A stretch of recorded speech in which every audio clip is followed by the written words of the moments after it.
Assalamualaikum warahmatullahi wabarakatuh. Sebelumnya, perkenalkan nama saya Tujuati Pratama. Saya Erlina Susanti. Saya Isnayani Nur Hasana. Saya Kadir Purnamasari. Kami dari kelompok 6 akan melakukan percobaan sifat-sifat koloid. Pada praktikum kali ini yang berjudul dispersi koloidal dan sifatnya memiliki tujuan agar mahasiswa dapat mengerti gambaran mengenai sifat-sifat larutan koloidal dan mengenal penggolongan larutan koloidal. Adalah campuran dari dua atau lebih zat yang salah satu fasenya tersuspensi sebagai jumlah besar partikel yang sangat kecil dalam fase kedua. Zat yang terdispersi dan medium penyayang gaya dapat berupa kombinasi gas, cairan, atau padatan. Contohnya, semprotan, aerosol, asap, susu, mayones, dan cat. Meskipun beberapa koloid memisah menjadi dua fase terpisah jika didiamkan cukup lama, campuran lain bertambah sangat lama, seperti partikel emas yang diasapkan Michael Faraday pada tahun 1857 tidak menunjukkan pemisahan nyata sampai sekarang. Pada banyaknya koloid, partikel mempunyai muatan bersih, positif atau negatif. Pada permukaannya diimbangi oleh muatan ion lawannya dalam larutan. Berdasarkan ukuran partikel zat terlarut, sistem koloid berada di antara suspensi kasar dan larutan sejati. Pada sistem koloid, ukuran partikelnya lebih kecil dari suspensi kasar, sehingga tidak membentuk fase terpisah, tetapi tidak cukup kecil dibandingkan dengan larutan sejati. Sistem koloid sering dijumpai dalam kehidupan sehari-hari, seperti sirup, obat batuk, es krim, air susu, asap, kabut, dan material lain. Materi koloid dapat tersebar dalam suatu medium sehingga dihasilkan suatu dispersi atau sebaran koloid, atau disebut sistem koloid. Dalam sistem semacam ini, koloid dianggap sebagai fase terdispersi, dan medium untuk mendispersi partikel koloid disebut pendispersi atau medium pendispersi. Stabilitas koloid dipengaruhi oleh suatu inkubasi. Saat inkubasi partikel yang diperoleh pada suhu 100 derajat Celcius lebih stabil dibandingkan dengan partikel yang diperoleh pada suhu kamar. Hal tersebut diasumsikan bahwa spesies-spesies dari partikel yang diperoleh dengan inkubasi pada suhu 100 derajat Celcius lebih sukar pecah dibandingkan dengan spesies-spesies partikel yang diperoleh dengan inkubasi suhu kamar. Di bidang farmasi, prinsip koloid diterapkan saat mengobati sakit perut akibat bakteri patogen dengan norin. Sakit perut dapat terjadi jika terdapat gas yang terjebak dalam pencernaan. Sakit perut juga dapat disebabkan oleh bakteri dalam perut yang menghasilkan zat racun. Norit yang terbuat dari karbon aktif akan membentuk sistem koloid di dalam pencernaan. Koloid yang terbentuk akan mengabsorpsi gas atau zat racun sehingga konsentrasinya berkurang. Selanjutnya, terdapat juga sifat-sifat koloid. Yang pertama ada efek Tyndall. Efek Tyndall di sini adalah efek yang terjadi jika suatu larutan terkena sinar. Pada saat larutan sejati disinari dengan cahaya, maka larutan tersebut tidak akan menghamburkan cahaya. Sedangkan pada sistem koloid cahaya akan dihamburkan. Hal itu jadi karena partikel-partikel koloid mempunyai partikel-partikel yang relatif besar untuk dapat menghamburkan sinar tersebut.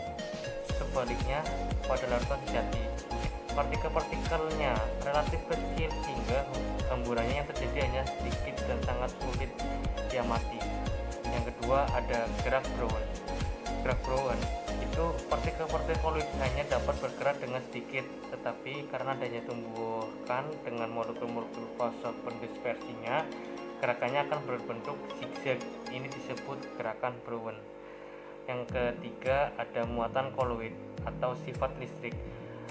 Muatan koloid ini partikel koloidnya yang telah mengabsorpsi ion akan bermuatan listrik sesuai dengan muatan ion yang diserapnya. Muatan koloid dapat diketahui dengan mencelupkan batang elektroda yang bermuatan positif akan tertarik atau berkumpul, ke elektroda negatif, sedangkan yang berphoton negatif tertarik ke elektroda positif.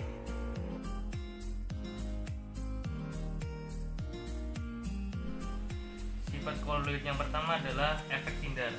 Alat dan bahan yang digunakan pada praktikum kali ini itu ada 3 gelas, kemudian ada air mineral, kemudian ada susu, bubuk kopi, sabun, garam, dan sendok makan.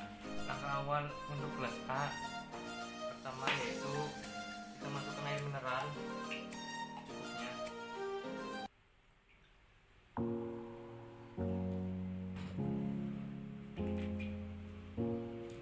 Kemudian kita tambahkan 1 sendok makan garam.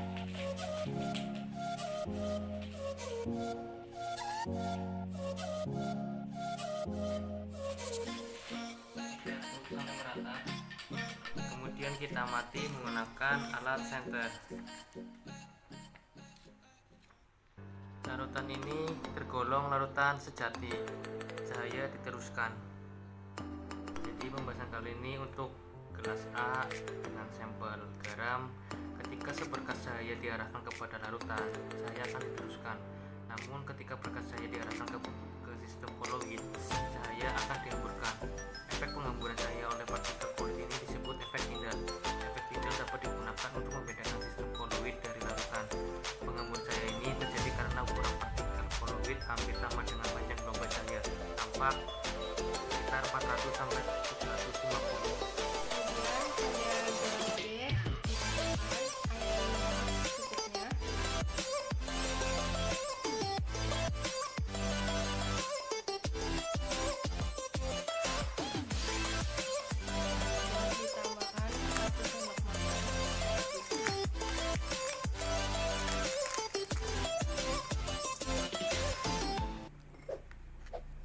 Diaduk sampai terbentuk larutan.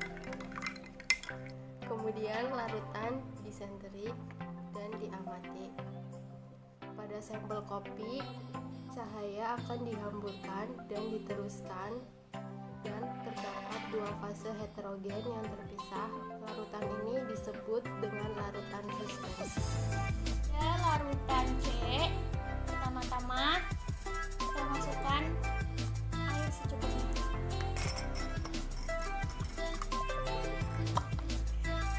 Kemudian kita masukkan susu kental manis sebanyak 1 sendok makan.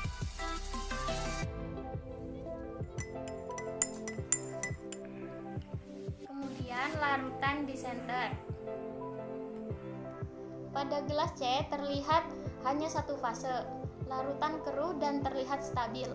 Termasuk larutan emulsi cair, fase terdispersinya cair, yaitu susu kental manis, dan medium pendispersinya yaitu air. Kemudian larutan B dimasukkan air mineral secukupnya.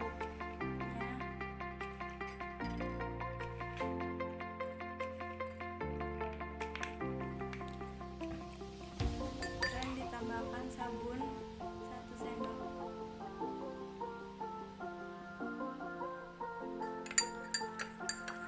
Sampai terbentuk larutan. Kemudian larutan disenteri dan diamati. Berkas sinar pada layar dan menyebar. Berkas cahaya yang melalui larutan ini dapat diamati dari arah samping. Hal ini disebabkan karena partikel-partikelnya mempunyai ukuran partikel-partikel yang relatif besar untuk dapat menghamburkan sinar tersebut. Oleh karena itu, larutan deterjen tergolong koloid.